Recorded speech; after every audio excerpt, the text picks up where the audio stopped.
There's been a lot of talk about the subject infections, especially after the COVID pandemic hit us. The fear surrounding them, the measures that people have resorted to in the effort to treat or mask them seems unreal, but it is very much happening right in front of our eyes. Think of it. Symptoms emerging out of an infection are actually an indication that the body is already in the process of eliminating the microbes that have waged a war against it.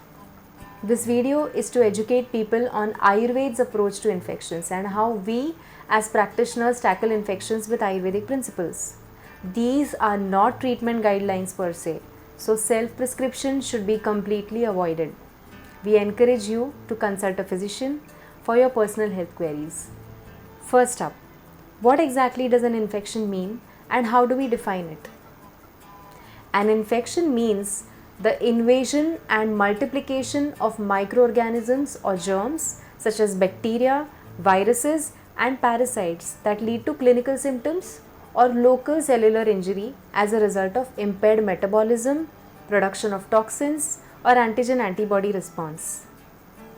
An infection may be localized or it may spread through the blood or the lymphatic vessels to become systemic. Now, it is also essential for all of us to understand that our bodies are also home to millions of friendly microorganisms that live naturally in harmony in the body, especially in our gut. These microbes perform many metabolic functions that our own bodies cannot carry out, creating a symbiotic relationship. This explains how important our gut is, and the answers to a lot of health issues actually lie in the way we protect our gut health and the way our gut evolves throughout our life. Hence, there is a need to understand the importance of protecting our gut health at all times, all through our life, more so as we age. The extreme fear that has been built up around catching even the mildest of infections like cold, cough, fever, diarrhea in the present times is a little hard to understand, considering the fact that Ayurveda considers these signs as signals that the body is in the process of cleaning up the debris built over months or years. If the right dietary and treatment measures are adopted in the very beginning, chances of several severe infections get fairly reduced. The immune system is a natural and effective barrier against infectious agents.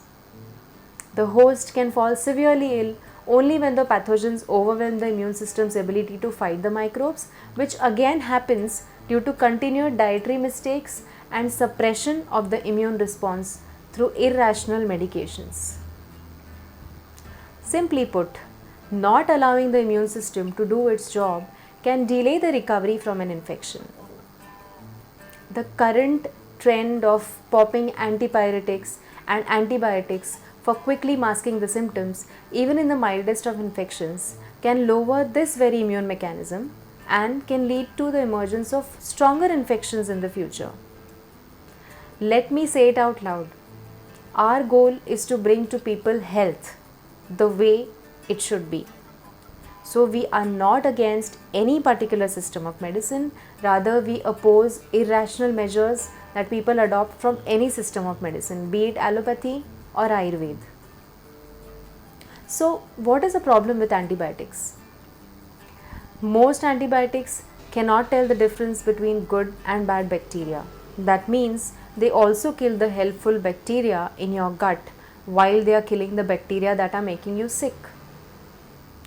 This can also mean that you are prolonging the infection and delaying your recovery. The helpful bacteria make up what is known as microbiome. Damaging the microbiome through medications can cause a number of health problems, including making people more vulnerable to infections from other bacteria in the future. Our bodies are home to an estimated 100 trillion good bacteria, many of which reside in our gut. Not only do we live in harmony with these beneficial bacteria, they are essential for our survival too.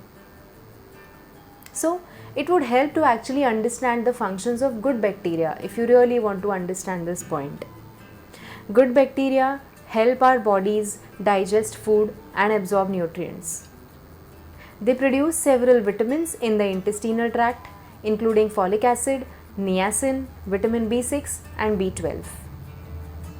Beneficial bacteria may also protect us against their dangerous relatives that cause disease by crowding them out in the gut, producing acids that inhibit their growth, and by stimulating the immune system to fight them off. So, when we take antibiotics to treat an infection of harmful bacteria, we also kill the helpful bacteria. This can cause an imbalance of bacteria in the body that can lead to diarrhea and other GI problems. The above advice doesn't apply to severe infections or when infections have gone beyond the mild or moderate phase. So in advancing infections, it is important to see your physician for treatment immediately. Coming to Ayurveda. Does Ayurveda talk about infections at all? Does it talk about microorganisms like bacteria or fungus or viruses? Well, the knowledge of microorganisms, both pathogenic and non-pathogenic, could be traced in various texts of Ayurveda. Ayurveda has even recommended different methods to destroy microorganisms by refraining, disentangling, removing, and fumigating.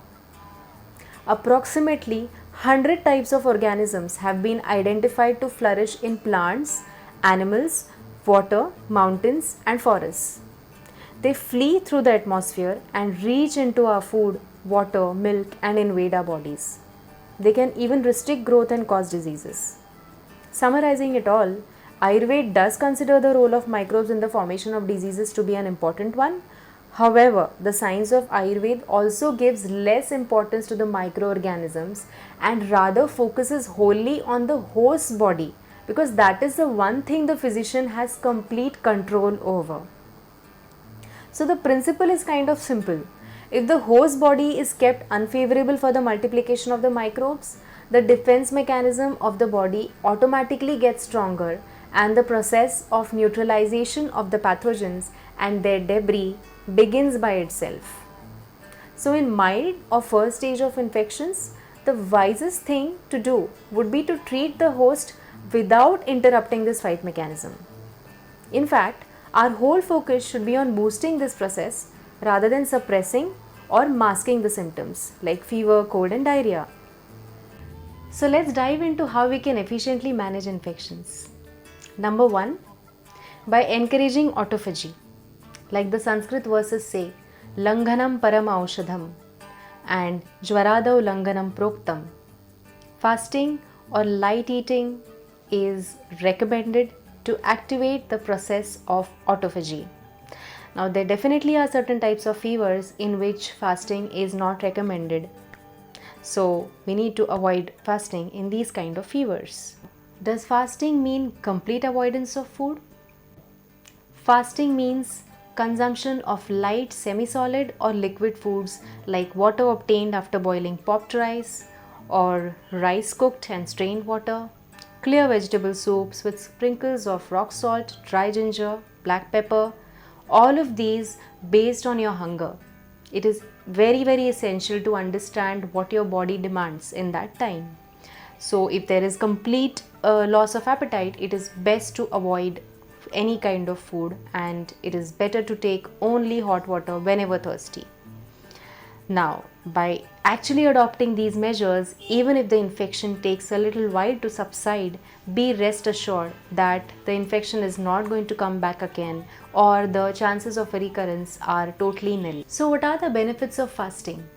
Number 1, disappearance of aggravated doshas. Number 2, boosting of the digestive fire, weight reduction, increased vigor and ojas, digestion of ama, true hunger and thirst reappearing, and the desire to eat. Autophagy is the process by which cells degrade macromolecules, old cell parts and microorganisms and recycle their components to provide fuel for energy and building blocks for cell renewal. It is a process by which, in the absence of food, the body cleans out damaged cells and toxins to help regenerate newer, healthier cells. It is also important in counteracting aging. When autophagy goes awry, it leads to aging and many age-related diseases, including cancer. Well, while following a diet, it is extremely essential to understand the body's strength levels. It is essential to take care of the body's strength levels, so the diet shouldn't be overdone and it shouldn't be so strict so as to throw the body into extreme weakness. Hence, eating light to digest foods or liquids is the key.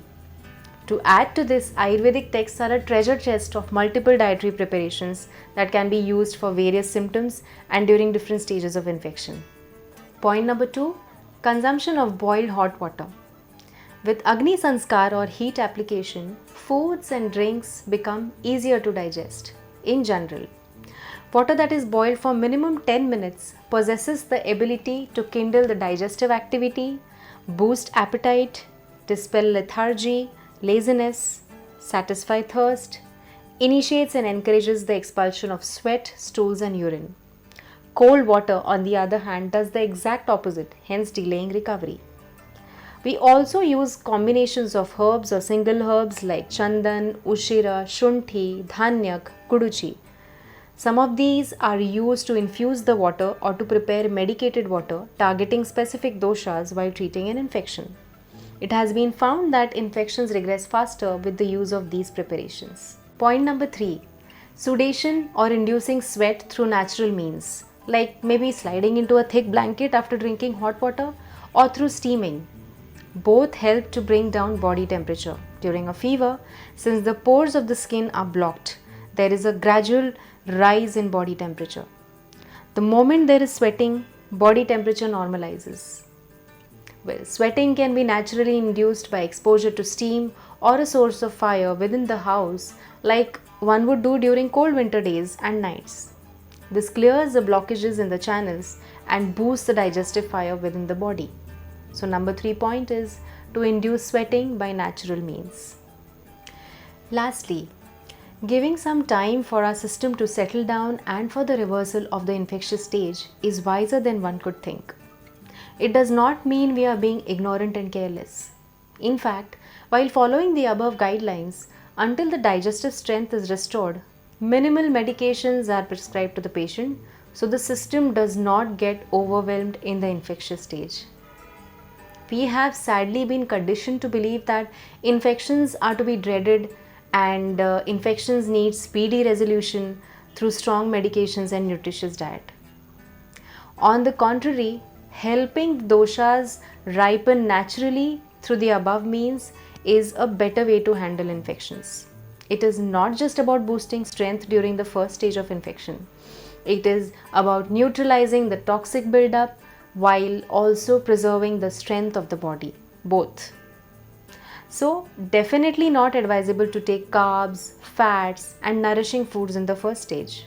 Fruits, milk are a no-no. These would increase the inflammation in the tissues. So, understanding the pathogenesis of the disease helps abundantly to actually decide what to do and what not to do.